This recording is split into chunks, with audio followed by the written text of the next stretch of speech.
அண்ணா யூனிவர்சிட்டியில ஒரு பெண் ஸ்டூடெண்ட்ட வந்து வெளியிலேருந்து ஒருத்தன் போயிட்டு வலுக்கட்டாயமாக பலாத்காரம் செய்திருக்கிறான். அவன காவல்துறை வந்து கைது பண்ணி வச்சிருக்கிறாங்க. ரொம்ப துயரமான சம்பவம் தான். ஆனா, இப்போ இருக்கிற திமுக அரசு நம்மளுடைய உதயநிதி ஸ்டாலின் அவர்களும் ஒரு ஆறுதலுக்குரிய செயல் செய்திருக்கிறாங்க. அதாவது அண்ணா யூனிவர்சிட்டிக்குள்ள போயிட்டு மாணவர்கள சந்திச்சு, அவங்களுக்கு ஆறுதல் சொல்லியிருக்கிறாங்க.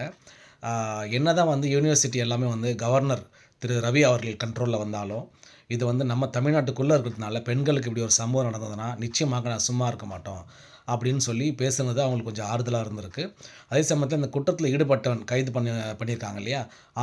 அவன் வந்து நெறைய வகையில திமுகவுக்கு பட்டிருக்கான் அப்படின்னு சொல்லிட்டு கேள்விப்பட்டோம்.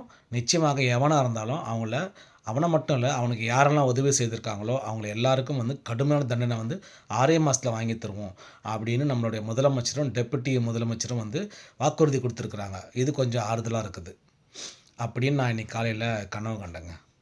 அதாவது மாணவி வந்து கற்பழிக்கப்பட்டது உண்மதான். ஆனா மத்தது எல்லாமே வந்து நான் கண்ட கனவு. இது பலிக்குமான்னு எனக்கு தெரியாது. அதாவது போன வருஷம் மணிப்பூர்ல பெண்ண வந்து நிர்வாணப்படுத்தி ரோட்ல இழுத்துட்டு செல்லும்போது, மோடி அவர்கள் அமைதியா இருந்தார் அப்படின்னு சொல்லிட்டு நாடே வந்து கொதிச்சு எழுந்தது. நானும் அது சம்மந்தமா வீடியோ போட்டிருந்தேன். ஒரு கேவலமான விஷயம் தான். ஒரு பிரைம் மினிஸ்டர் அத பத்தி இன்னமும் பேசாம இருக்கிறது ரொம்ப கண்டனத்துக்குரியது தான். அதுதாங்க தமிழ்நாட்ல நடக்குதோ அப்படின்னு எனக்கு தோணுது. இதில இன்னொரு விஷயம் என்னன்னா, அ அ இதில வந்து இந்த மற்ற கட்சிகள் வந்து அரசியல் ஆதாயம் தேடுவதற்காக பல செயல்கள் செய்றாங்க. உதாரணத்துக்கு நம்ம அண்ணாமலை அவர்கள சாட்டையால அடிச்சுக்கிட்டாரு. அதாவது மணிப்பூர்ல நடக்கும்போது அமைதியா இருந்த அண்ணாமலை, தமிழ்நாட்டில நடக்கும்போது சாட்டையால அடிச்சுக்கிறாரு. அதாவது அண்ணாமலை செய்தது வந்து அ பல பேருக்கு வந்து பரவால்ல அப்படின்னு தோணும். ஆனா என்ன மாரி ஆட்களுக்கு வந்து இது வந்து பக்கா அரசியல் ஆதாயம் உள்ளவர் தான் அப்படி செய்வார்கள்.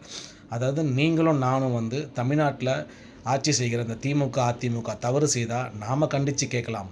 நிச்சயமாக குரல் எதிர்த்து கொடுப்போமே தவிர, இந்த மாரி அரசியல் ஆதாயம் தேடும் அண்ணாமலை போன்ற கட்சிகளும், ஏன் நம்ம அதிமுக கூட போன முறை வந்து பொள்ளாச்சியில நடந்த கொடுமையான துயரமான சம்பவம். இப்போ ஒரு பொண்ணு பாதிக்கப்பட்டிருக்கா. ஆனா அன்னைக்கு 200 பெண்களுக்கு மேல பாதிக்கப்பட்டிருந்தாங்க.